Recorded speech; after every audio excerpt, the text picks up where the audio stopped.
Good afternoon, everyone. My name is Danielle Green. I'm Executive Director of State and Local Public Health Initiatives at the CUNY Graduate School of Public Health and Health Policy.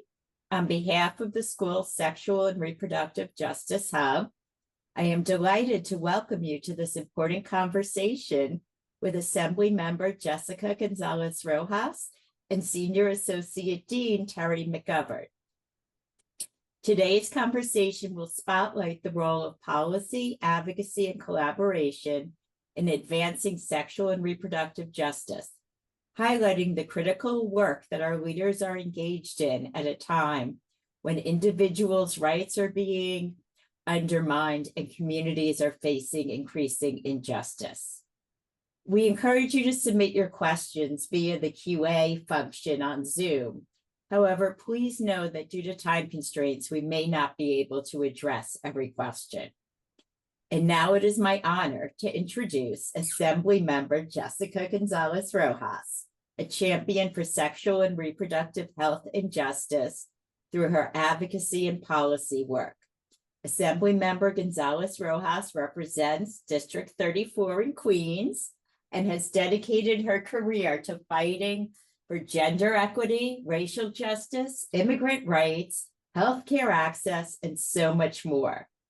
She is chair of the New York State Assembly Task Force on Women's Issues and a key player in protecting reproductive freedom in New York. Her leadership, commitment, and support has been pivotal in our ability to secure funding to launch the SRJ Hub. She will be in conversation tonight with Senior Associate Dean Terry McGovern, our own CUNY SPH Dean of Academic and Student Affairs. Terry McGovern is a professor, a human rights lawyer, and a longtime advocate for rights, health, and justice on the international stage. Before joining us at CUNY, Terry McGovern was the Harriet and Robert H. Helbrun Professor and Chair of the Department of Population and Family Health at Columbia University Mailman School of Public Health. Prior to that, she was a Ford Foundation Senior Program Officer in the Gender Rights and Equality Unit. She is also the founder of the HIV Law Project. Currently, Dean McGovern's research focuses on health and human rights, sexual and reproductive rights and health, gender justice, and environmental justice. She is a member of the BMJ North America Advisory Council, the Council on Foreign Relations, the United Nations Population Fund Global Advisory Council, and an active member of the SRJ Hub faculty. We are very excited to share this conversation with you, so please join me now in welcoming Assemblymember Jessica González-Rojas and Senior Associate Dean Terry McGovern. Thank you. Thank you so much, Danielle, and thank you for all of the incredible work you've done on behalf of the Sexual and Reproductive Justice Hub. I think we come to you today at a kind of difficult moment in our nation. I really like to share good news in these moments. So in part, thanks to the Assemblywoman, we are proud to announce that we have gotten approved the first Masters in Sexual and Reproductive Justice and Health at a School of Public Health in the country. We have students enrolling. We are also celebrating, and we'll celebrate on October 30th, an endowed professor of sexual and reproductive justice named after Billy Avery, the founder of the Black Women's Health Project, now the Black Women's Health Imperative. And given the context, we are just so excited to be able to kind of have these moments, these points of light, and very, very grateful to our guest today for all of her help on all of these efforts. I have to say, I was reading about you, and you were born in Queens, which of course, I was born in Inwood, so I'm always happy fellow New Yorkers. You really have dedicated your life to defending social justice, dignity, and equity. I was really, you were at CUNY, at a professor of Latin American Studies at CUNY City College. I like to go through people's history because it gives students hope about all the paths they could potentially take. Um, and then I see you were also an adjunct professor at NYU Robert Wagner Graduate School. And of course, you were for many years in leadership at the National Latina Institute for Reproductive Justice. Um, so I'm kind of curious. I have, of course, many questions for you, but I'm curious about what made you decide to run for the assembly. Ooh. Well, first off, thank you so much for having me. And I'm so proud of all the work that you're doing at the Hub, and so thrilled to be able to advocate for funding to support the important work that you all are doing. As you shared, I've spent 13 years actually at the National Latina Institute for Reproductive Justice, several where I served as a director of policy advocacy, then deputy director, and then I became the executive director in 2011. I love policy, actually. I studied and got my master's degree in public policy at the NYU Wagner School of Public Service. I taught a course on reproductive justice policy at the Wagner School of Public Service. And I actually now teach a course at NYU Law on state government. So it's like full circle back to NYU. But I really loved the policy work when I was at Latina Institute. It was the time of the Affordable Care Act. President Obama was just elected, and there was real hope and opportunity to shape something that could transform the lives of so many across the country, and to really advocate for health equity. Um, Health is a human right, and everyone should have access to the health care they need. And I will quote Planned Parenthood's logo when they say, health care no matter what. And that's what I believe in. Like, no matter your immigration status, no matter your gender identity, no matter how much money is in your bank account, everyone has health needs, and we should be able to care for all those in the country. So I love the work I do. I did not want to leave Latina Institute, but 2018 happened. 2018 was the year, the first election cycle following the presidential election of 2016, where Trump, number one, got elected, and there was the women's wave, right? The Women's March, one of the largest marches in our in global history. Women raised their hand to run for office. We saw the power of women unleashed across the country. And in my neighborhood, it was no different. I had Congresswoman Ocasio-Cortez running for Congress in my neighborhood.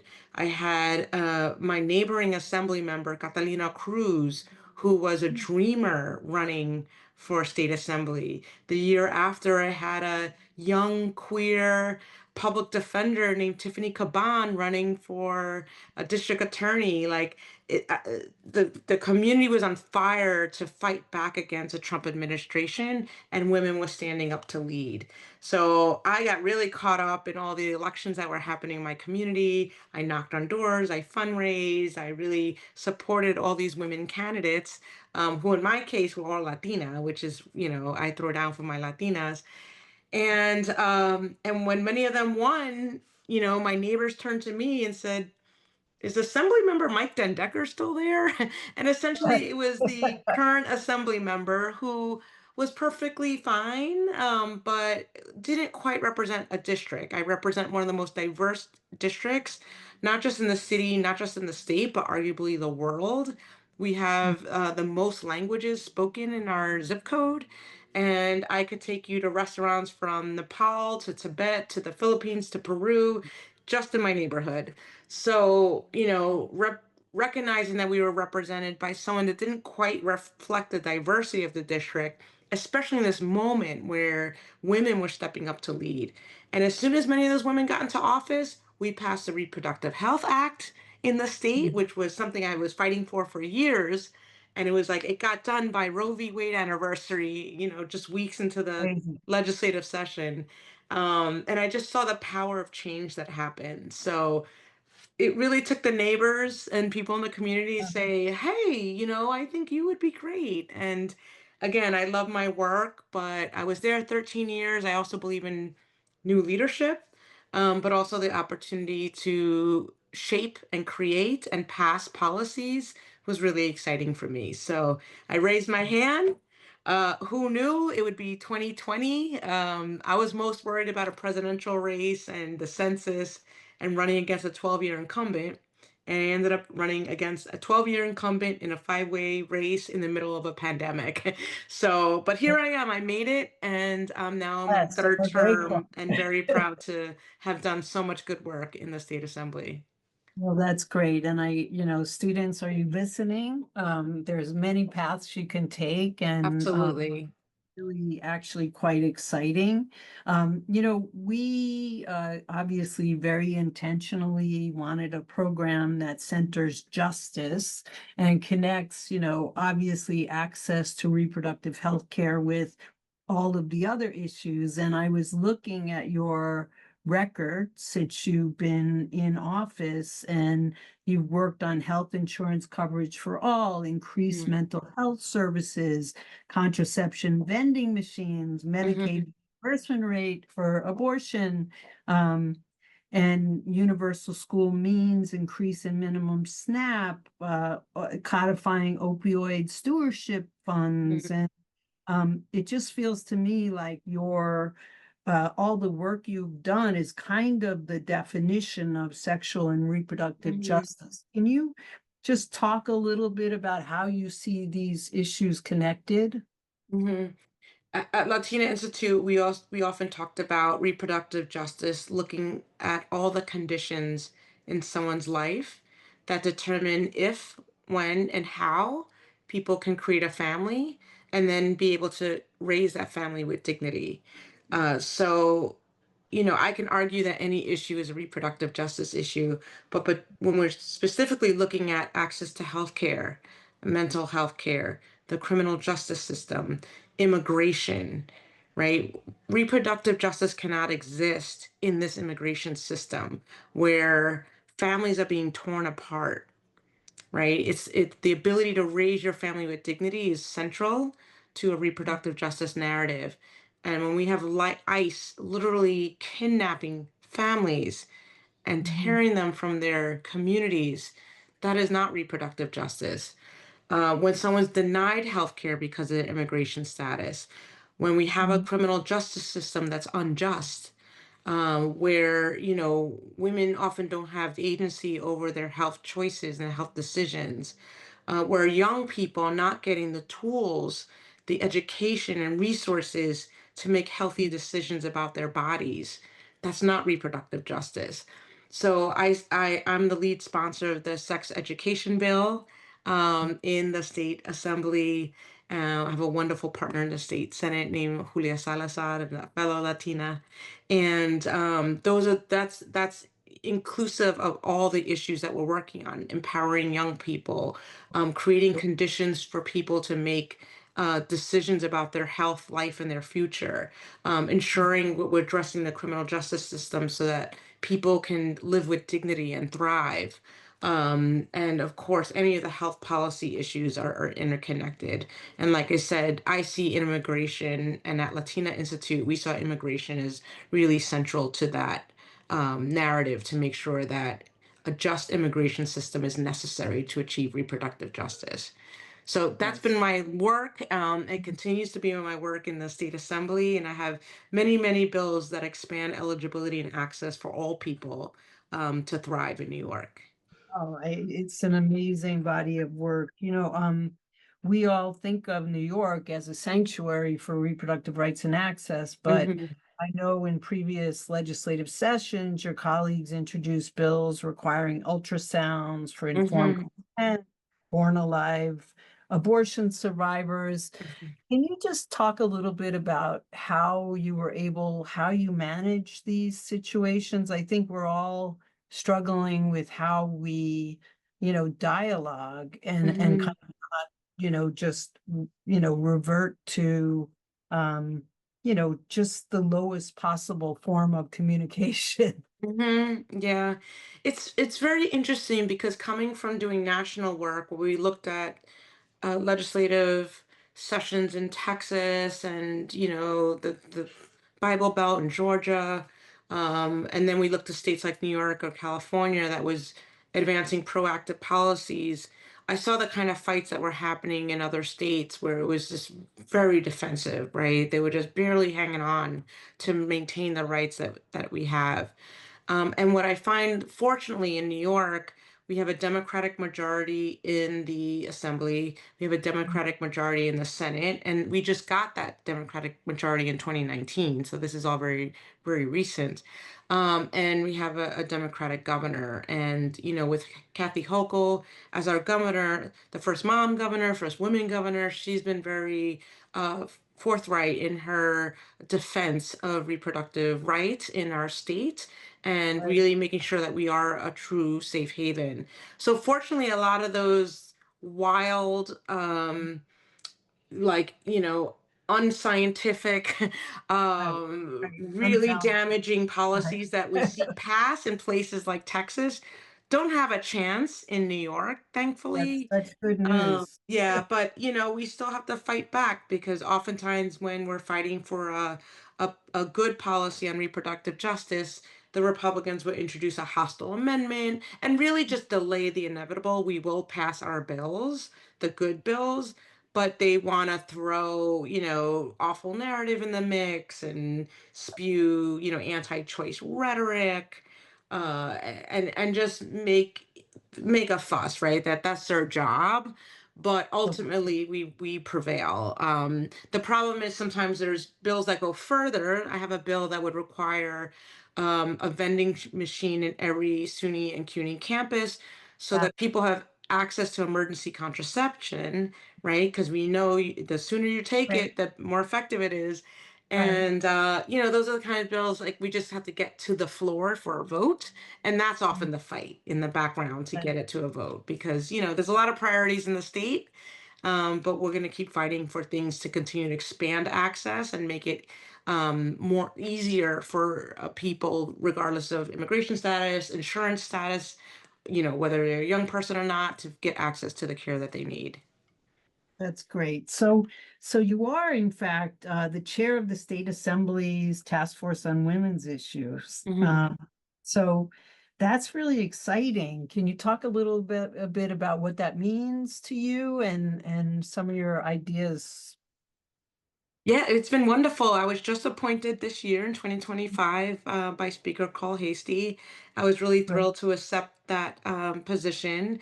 Mm. We started convening the women members of the assembly. Actually, it's open to everyone, but it sparked interest amongst the women members, and we've been asking them to share their bills that are a priority that would fit within the context. And again, when I think about women's issues, it's not just abortion. It's not just, reproductive health care. We're looking at job opportunities, right? MWBE programs, which really ensure that women and minority owned businesses get real opportunities. We're looking again at healthcare access, issues around children and families. We say we have a mom squad in the state assembly, in the state senate. So there's a lot of us moms that are fighting for everything from universal childcare to universal school meals. So the Right. the breadth of the task force has been very broad, and we've really been inclusive of many issues that women and families face. And it's been wonderful. So it's only been a couple months in the role, Great. and but we're really excited to take advantage of it. And I've already chaired a hearing on the MWBE program to make sure the voices of women were really centered in those conversations, and women of color in particular, who are disproportionately impacted by barriers to get into those programs. So it's been really fun, and we're really excited to see what's next, and we as we get ready for the session that starts in January. It's really exciting and thrilling that you're in this position. There are three important bills that you've currently sponsored awaiting the governor's signature. I think one is related to reproductive and gender affirming healthcare, Mm. patient privacy, and healthcare transparency. Um, it is, we're looking at obviously rollbacks on reproductive LGBTQ plus rights. Can you just talk a little bit about why these bills are so important right now? And you have been talking about the defense against the broader national threats and how Mhm. our continues to be kind of a beacon in this. Mhm.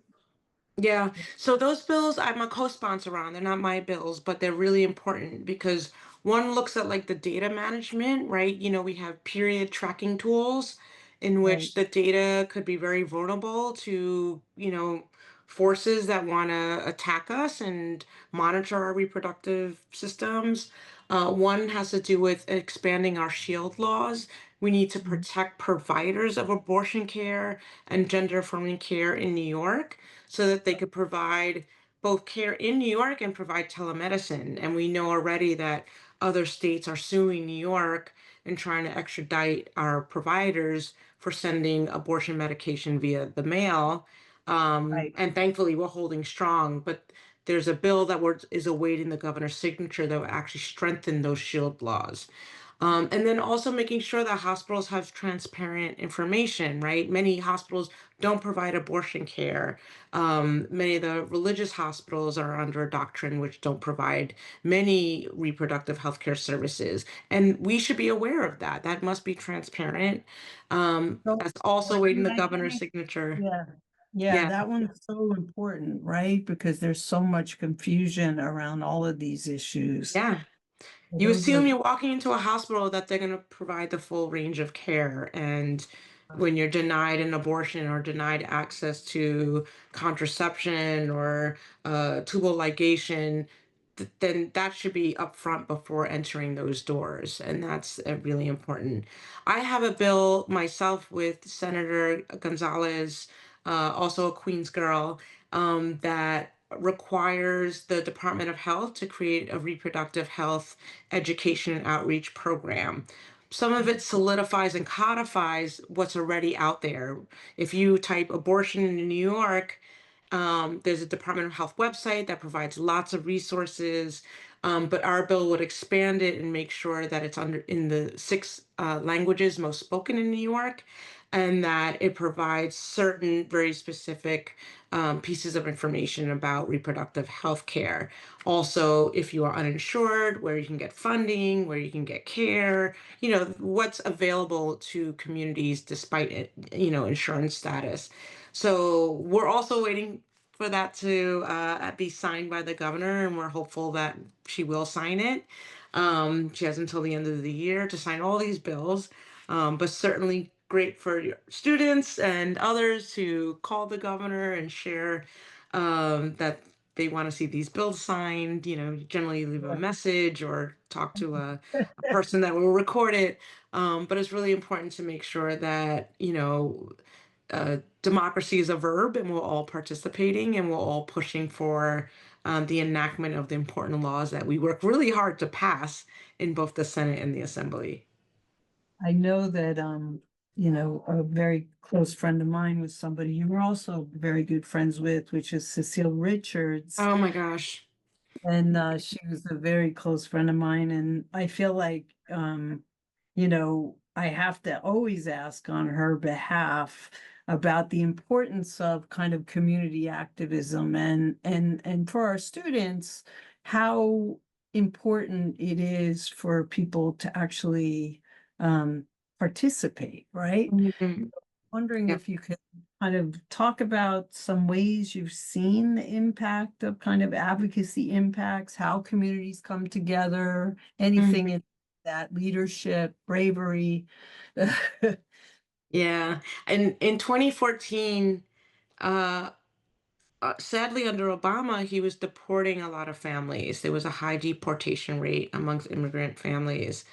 And many women's groups came together and said we have to take bold action. And 125 of us who are either women of color or immigrant women did a huge civil disobedience outside of Congress. Oh, Uh, wow. and we all made a big circle and sat down in the middle of the street and blocked traffic outside of Congress. And you know who was in that circle? Congresswoman Pramila Jayapal before she was a congresswoman. Oh my God. And I Wow. just saw her this past weekend, Wow. so it reminded me of that story. But it took brave women, women of color, immigrant women that said, I have to put my body on the line to make a statement. And it got a lot of attention, that action. We're seeing a lot of activism across the country on many issues. And right now, again, as someone who comes from an immigrant family and an immigrant community, what's happening around ICE is absolutely terrifying. I just saw a state senator in Illinois run out in the street, and she saw ICE agents patrolling her neighborhood, and she was just screaming, "Stay in your home! Don't open your door!" Like, that's the courage that we need to see from other elected officials, but also the everyday person can take so much action. I hear from people every day, sometimes very in oppositional ways, but it's really important that we stand up and say, we want these things passed. We need to fight for more. We need to expand access. Like, reproductive justice is not on the line. We have to keep pushing. And those voices are really important. And whether you're going to a march, you're a rally, you're visiting your members of Congress, your members of the state assembly and state senate, or your city council, you can testify at hearings, you can submit letters of support. Like, there's so many ways to get involved. You can write an op-ed. These are things that we all look at and matter to us. So there's so many ways to get involved. Students have a lot of power, either on their college campuses or in their communities.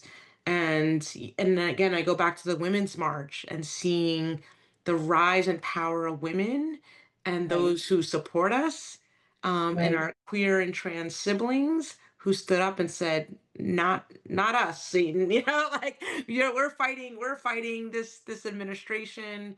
And Trump won. I always say Trump won. Trump 2.0 didn't get as much done as I think he wanted to, because of the resistance, because we stood up and fought.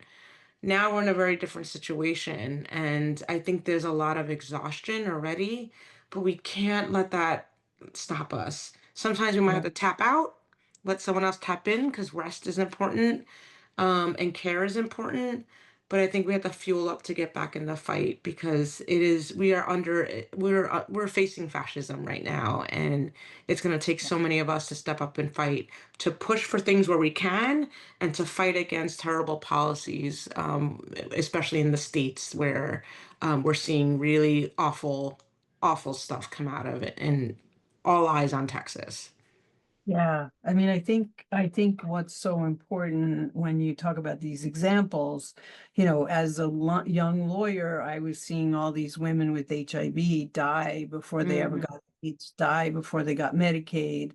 You Hmm. know, we had to sue, we had to do activism, and when we finally got them to change the AIDS definition because they hadn't studied women, the Hmm. number of women of color with AIDS went up by like 47%. So, um, but what I learned from working with all these women, all of whom died, it was before there was treatment, was there was like there was just kind of community and joy in resistance. And they taught me that if you could actually be dying of AIDS and your government is saying you're not, and you're Hmm. actually having to fight for your kids, for that, but they really taught me that, it's there's just joy in the community of fighting and that you can win, right? Hmm. And so what you're describing has happened over and over again. It's not what's in the history books necessarily, but it's so true that Hmm. in a combination, including activism, that has really changed anything in public health. So Hmm. I think we need to remember that. And also, I think you're absolutely right. People are feeling really tired and beaten down, and, you read all this negative stuff all the time. But then you look around and you still, and I'm sure you see this all the time, the most amazing people doing incredible work, right? And I guess, for our students, can you kind of touched on it, but how can students really be helpful, work with electeds? How can they have an impact? You said a few things, but Mhm. maybe. I've had students come with me with bill ideas. Uh-huh. So particularly those that are looking at public policy or care about, politics or policy. I've had bill students come with me with bill ideas. I have a person who ended up being my intern that just pitched me another bill idea, which I think was wonderful. Right. Um, and then again, like just tracking what's happening, pushing for legislation or pushing against legislation if it's harmful. I feel like I'm a very accessible assembly member. And I believe many of us are. So oftentimes you can make an appointment with the office and at least talk with a staff member about things that you care about in the community. And oftentimes you can even get the assembly member or the senator themselves. But those are like some ways to be very directly impactful in terms of like policy and legislation. But again, going to rallies, going to protests, writing letters to the editor, um, publishing op-eds, telling your story. Those are very powerful ways to move the needle and be part of something bigger than yourself. And I think the movement that was came out of the Women's March, came out of the Trump 1.0 administration, really galvanized so many people to get involved. And then again, many of those people like raised their hand to run for office, and whether they won or not, they took they took the courageous step to say, I actually want a deeper role in this democracy. And I want to make it a verb and I want to take part and I want to shape it.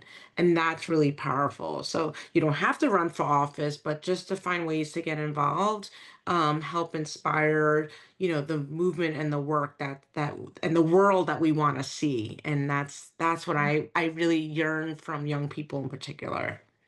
Mhm. That's really powerful, actually. So we have seen progress for reproductive rights and abortion access in all kinds of places. Some places back and forth. Argentina, obviously, Ireland, South Korea, all kinds of places around the world. Um, and here we have Texas, Alabama, Idaho. I don't have to give you the list. Mhm. How how can we learn from global movements? I mean, it Mhm. feels to me like, certainly we don't have much technical assistance to offer anybody at this point. Yeah. So any thoughts on that? I got to go to Dominican Republic 2 years ago with an organization called SIX. It stands for the State Innovation Exchange. And we got to meet with leaders on the ground, young people, women, LGBTQ leaders who were fighting for what they call the tres casuales, which are the three conditions, because abortion is fully outlawed in the country. And we know that when abortion is legal, it still happens. It's just dangerous and people die. So it was deeply emotional, deeply powerful to meet with community leaders that were fighting for the three exceptions, which is basically like health, the life of the mother, and rape. I think rape, health, and life of the mother. And they were advocating for this. There was camp outs in front of the Congress and the president's palace. There was organizing. There was marches and rallies. A rallying cry to fight the green bandanas was sort of the Mhm. movement, right? La Marea Verde, they call it, the green wave. And it was really powerful. We met women whose daughter died because they were denied an abortion when they were hemorrhaging and had a unsafe pregnancy. And those were heartbreaking stories. But again, the resilience of the community and the power and the fire in their belly to fight is just so powerful. And to see the ways in which across Latin America abortion has been liberalized, while here in the United States we've gone backwards, is really deeply frustrating, but also an opportunity to learn from the global South, right? Yes, Because they're innovative, fierce, and again, fire in the belly. So it's been really a powerful experience to do the exchange, and learn from local leaders fighting for abortion access in the Dominican Republic. So something certainly to look at. And across Europe, there's so much exciting movement happening, even in a moment where we're seeing sort of fascism rise across the globe.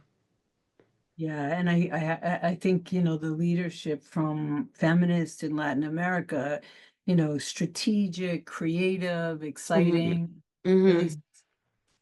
this incredible vibrancy. Yes.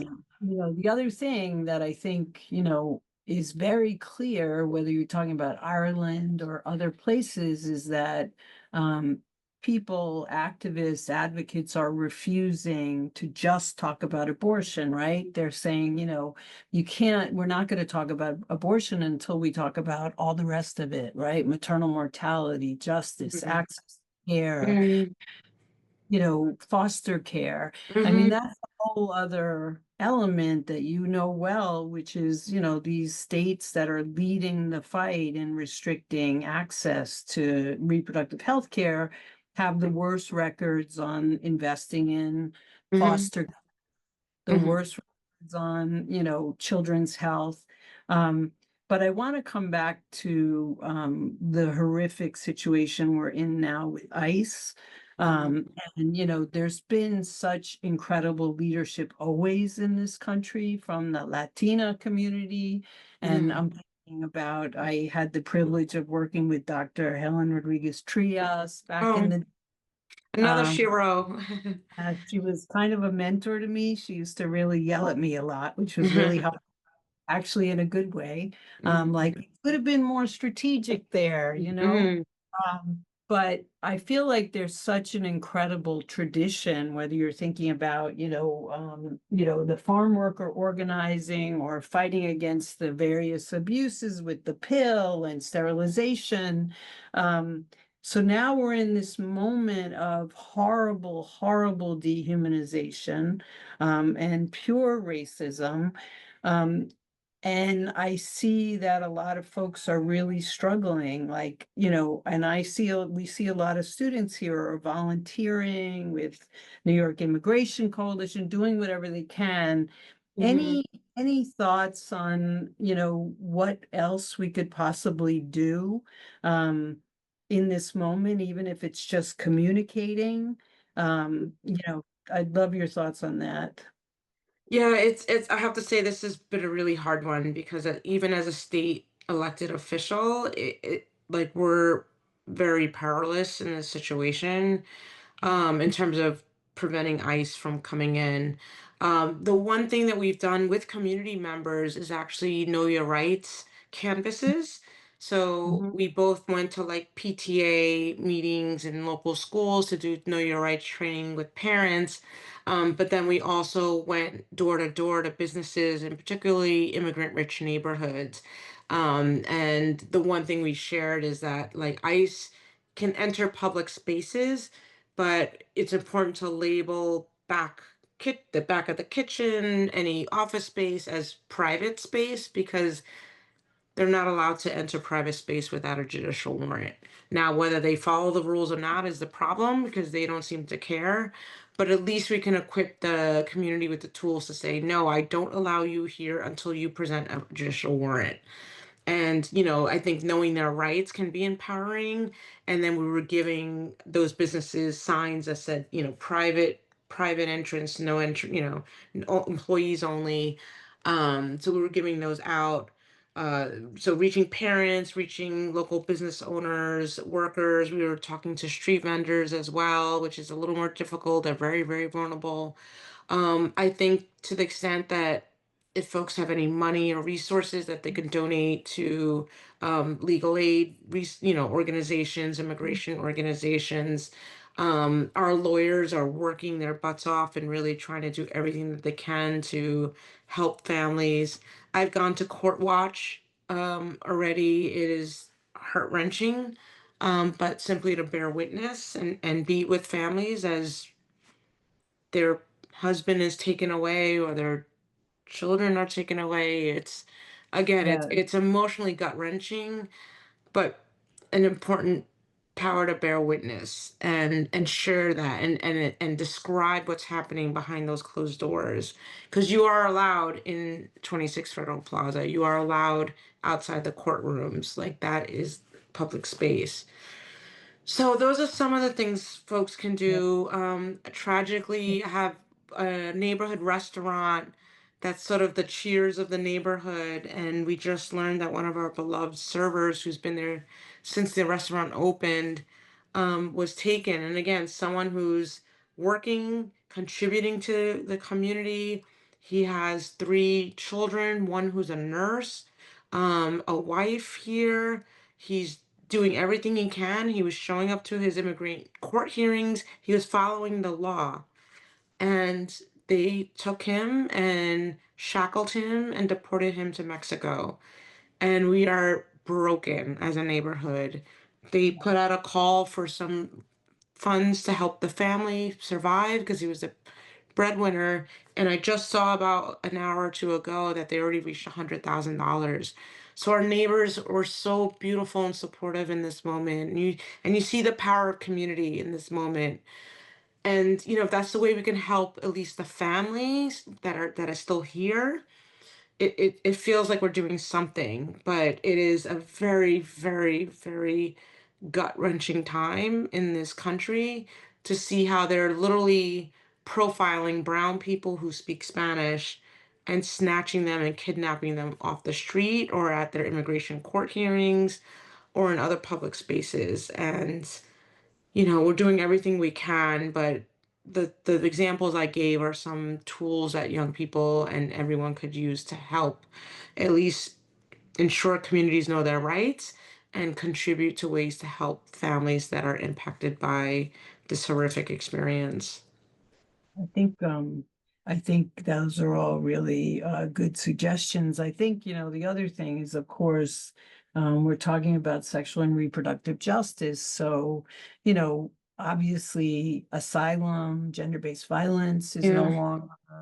longer, a grounds for asylum. So this assault, is kind of course, in it is also many, many assaults on, I don't know, just human rights, Yeah. right? At every angle.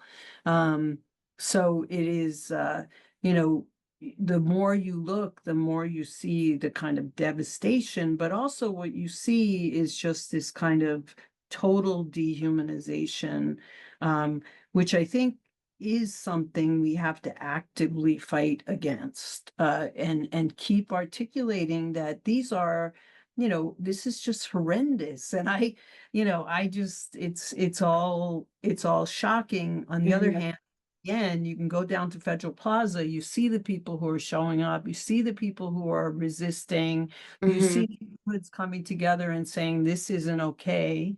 Um, Hmm.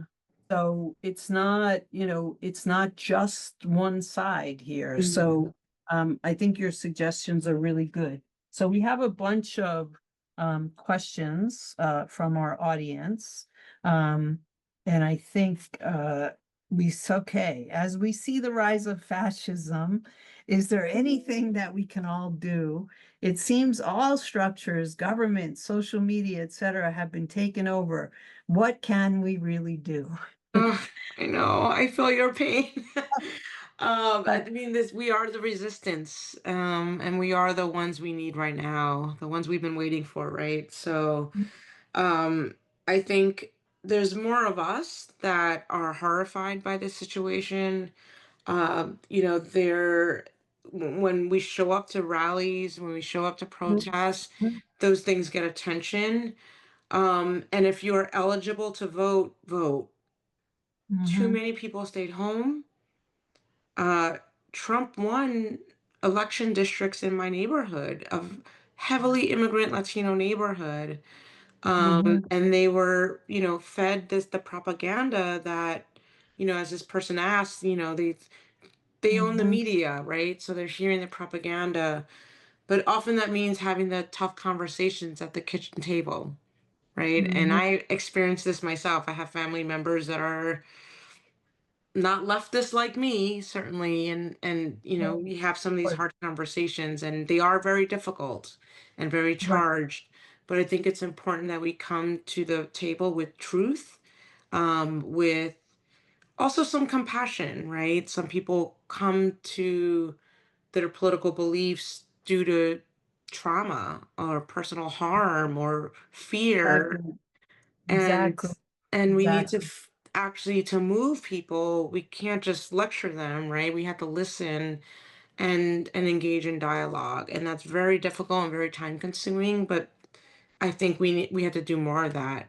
And I'll just say, in New York City, here in New York City, we have Zohra Mandani, who's my colleague in the state assembly, on the verge of winning the mayor's race in New York City. And I think he's been so successful because he's listened a lot. He has his platform. I know him very personally. He's very principled in his vision and his values.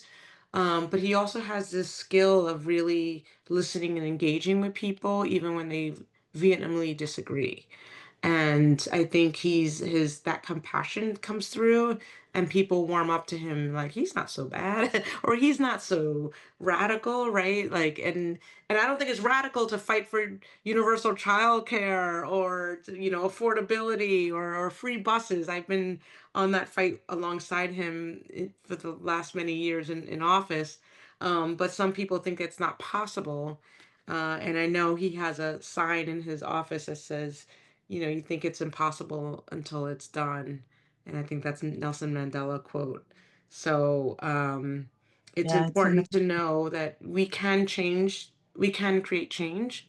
And it takes a lot, and it takes a lot of compassion and empathy and time and patience, and fire and fierceness and all that. But we have to resist, because we cannot let fascism win here in the United States. That we are more than that. We are better than that. And at least here in New York, we are fighting like hell. yeah. Yeah, you reminded me, we had Loretta Ross here yesterday to do a Ah, uh, Queen. training our faculty and calling in, and she said, while she thinks, obviously the civil rights movement and civil disobedience was such an important tactic, that she actually thinks radical listening and calling in Mm, out may be our strongest tool in this time. mm, Um, and that's not to say there aren't times when you do have to call out, but just what you said, people are traumatized in various mm, ways. mhm, If we can actually not lean into the dehumanization trend, even mhm, I don't want to dehumanize. Even these people are saying we should have no rights. I don't know. I think we have to try much harder to not um, stoop to that level. mhm, And as we know, there are a whole range of responses to terrible things happening, right? And mhm, um, I don't know. I found her particularly moving yesterday mhm, because, um, as you know, she is a fierce, fierce, tactical, strategic, and this is where she's landed, which I found really helpful, actually. mhm. Yeah, Um, so, uh, so, radical so listening, very powerful. right. Yes. Yeah.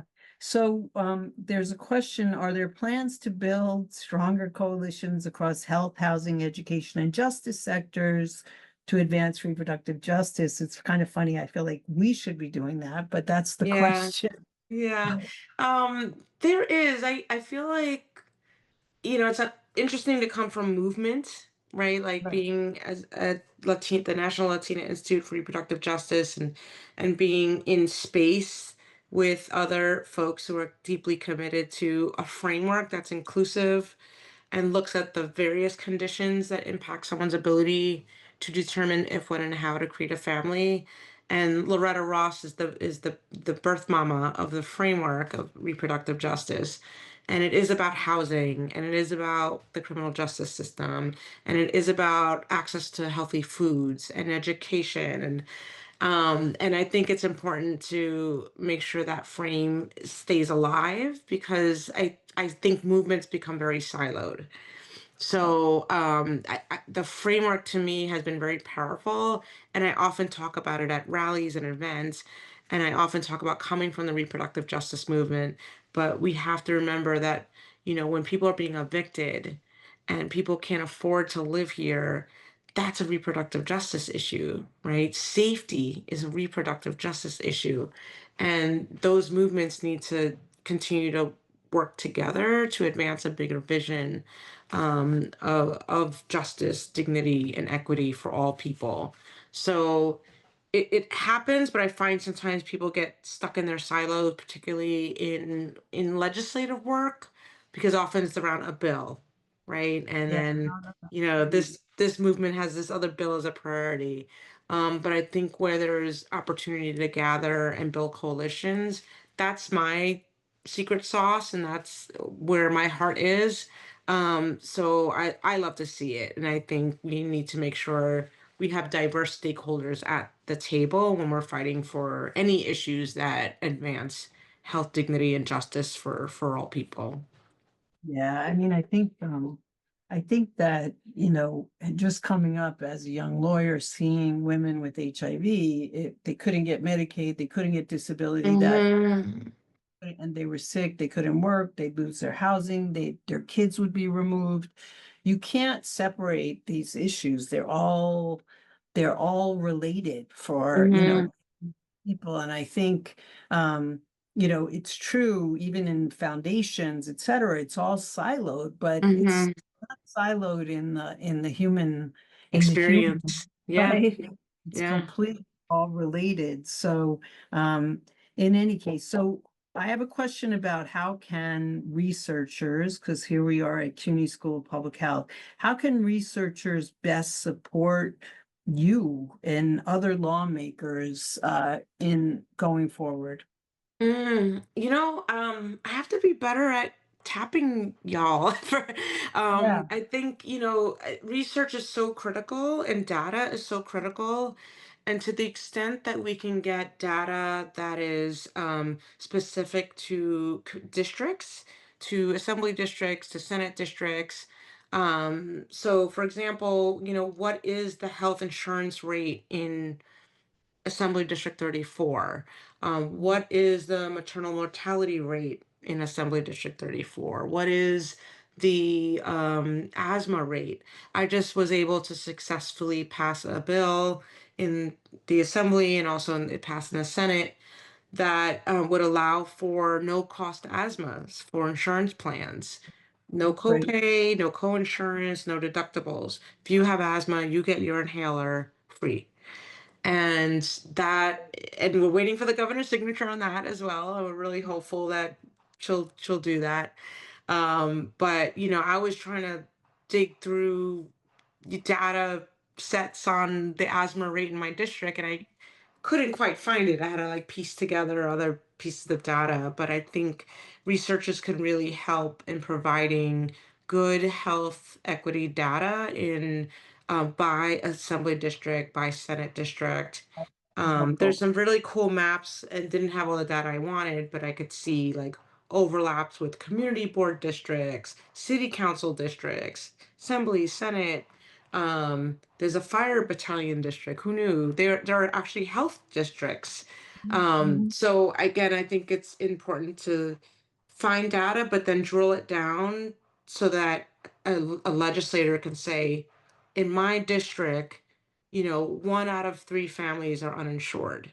And that's Right. why we need to pass, New York for all or Right. whatever. So I think that's that would be wonderful. And actually, I might follow up with you on that Great, request because please I'm do. quite looking for some information that I would love some researchers, smart young researchers, to help with. Yeah, and I think also, it's just thinking about land use decision making, which of course leads to all kinds of environmental injustices, right? Hmm. How much maternal child health data is in environmental impact statements? Can't we Hmm. can't we get further into why certain neighborhoods have so many, kind of polluting businesses in them, all Hmm. that?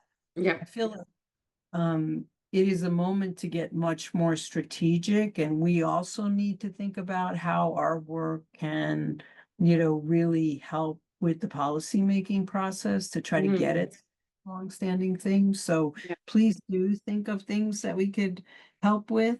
Hmm. Um, so just two more. One is, these are both hard questions, but it's our students. How can we counter Maha misinformation on MAGA. vaccine, which is influencing pregnant and lactating people's decision making? Yeah, that is hard. Oh God, I mean, to have RFK at the helm of HHS is just horrifying. He's a conspiracy theorist, pseudoscience, junk science fanatic who's unwell and should not be in any position of power. Forget the Health and Human Services Department.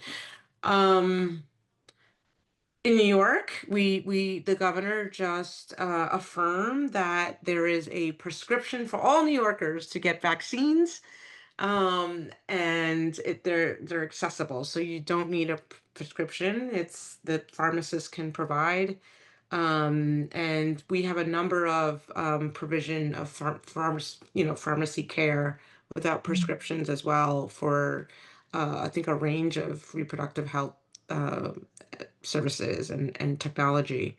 I think it is about spreading the word about what's available here in New York, how to access it. We do have a very robust health system. The health and hospitals system of New York City is wonderful. They provide care no matter immigration status and or insurance status. And here in New York, we're still depending on science for our medical care. So that's positive, but we have to again like have hard conversations about the denial of scientific medical sound medical advice that's coming from the federal government, and we have to fight back. One thing that's related to pregnancy prevention is, New York State does not have sex ed. I have the bill and I want to get it passed. But we do participate in the federal PrEP program, which is called Personal Responsibility Education Program. I don't love the term, but it is a program that provides money and resources to schools that are doing pregnancy prevention curricula. And uh, the federal government has gone through our curricula and pulled out, oh, this curricula is asking for a pronoun.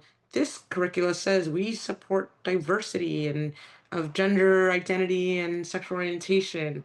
So they're demanding changing our curriculum on pregnancy Right. prevention in order to satisfy the like horrible anti-choice language of the Trump administration, arguing that we're advancing gender ideology, which is completely wrong. These are tools and information that our young people need to make these choices and decisions about their health, their family, and their future. And there's millions of dollars on the line. I think it's $6 million. I have it here. There's about $6 million on the line that we can lose um, because of this threat to that program. So that's what we're up against. Like, it's Yeah. really hard, and that's the fight we're going to have in the state because I believe the state should make up that difference. We should tax the rich that are getting lots of cuts from the federal government, so they're doing perfectly fine. Right. And make sure that we're funding the gaps in Medicaid, the gaps in SNAP, the gaps in food insecurity programs, in other health programs, in the PrEP program, because it is essential that our young people have the tools to make healthy choices. And I don't think pregnancy prevention should be the goal per se, but we want them to be equipped with the resources to negotiate condom use, contraception, bodily autonomy, etc., healthy relationships, consent. But we're under full attack by the federal government. So that is, of course, many people are worried about the ramifications of the big terrible bill on New York, right? For the most underserved, what are the implications for Medicaid? Mm-hmm. How this is going to play out. I have to say, speaking with you today, it really restores my faith at some level, but also really have to express appreciation for you and your colleagues because we know what this fight is.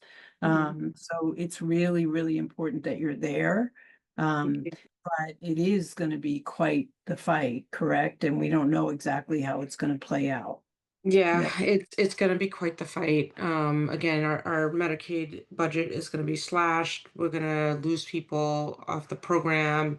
Medicaid is a vital program. It takes up a large percentage of the state budget. Medicaid and education are the biggest costs in the state budget, and food security. My neighborhood was the epicenter of COVID.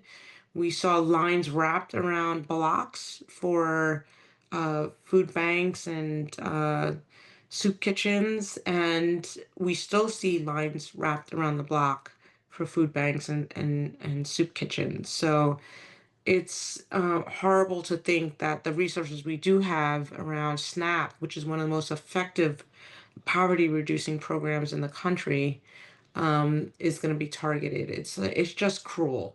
It's just cruel. So Right. yeah, so we're gonna have to fight like hell, and I'm ready to do that. But it is going to be a tough year ahead in the legislature. We start again in January, and we go through June, and the budget should be passed by April 1st. It's usually a few weeks late, but often to make it better, to make sure we're serving New Yorkers. So I'll just say that, our students, as you well know, most are working full time. Most are, facing all kinds of challenges, but they still are extremely optimistic.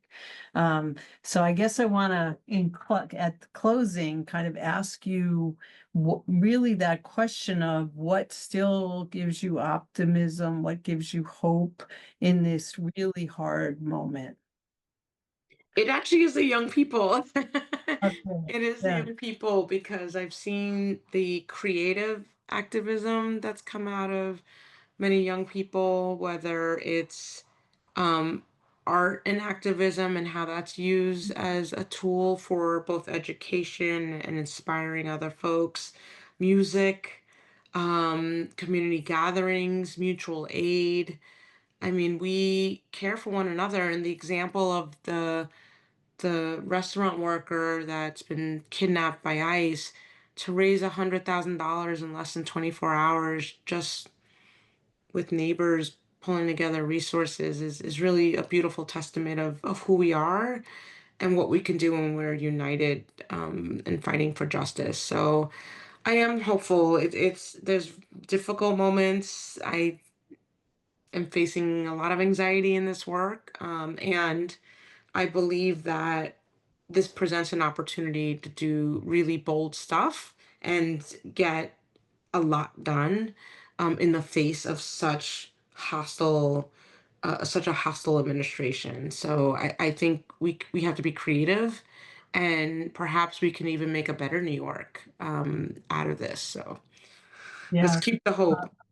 I think so. I mean, I just want to say that, this whole new program that you've helped us, establish here, we really are taking a much deeper look at strategic leadership, at Mhm. all those moments that you must find yourself in when you really, you really want to like explode in a million pieces, but you Yeah. so we're trying to really go further in educating our students and preparing them for kind of the type of leadership role that you have.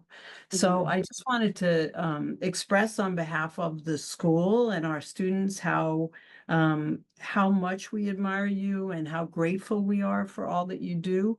And again, say that ask us if we can help, and just thank you so much for being such a incredible and really ethical advocate. Mhm. So thank you. Yeah, thank you, and I'm really excited for your students and for the work, and again having folks like Loretta Ross Mhm. around and sharing her brilliance and naming a whole program after Billy Avery. It's very rooted in the legacy of uplifting and supporting women of color at the front lines of this work. So thank you for that, and for inspiring the students based on, we take our history and we have to learn from it. And we all stand on the shoulders of greatness, and let's continue to stand on each other's shoulders. Thank you. And let's keep telling the true history too, right? Mhm. Thank, Exactly. thank you so much. Thank Okay. you. All right. Thank you, everyone.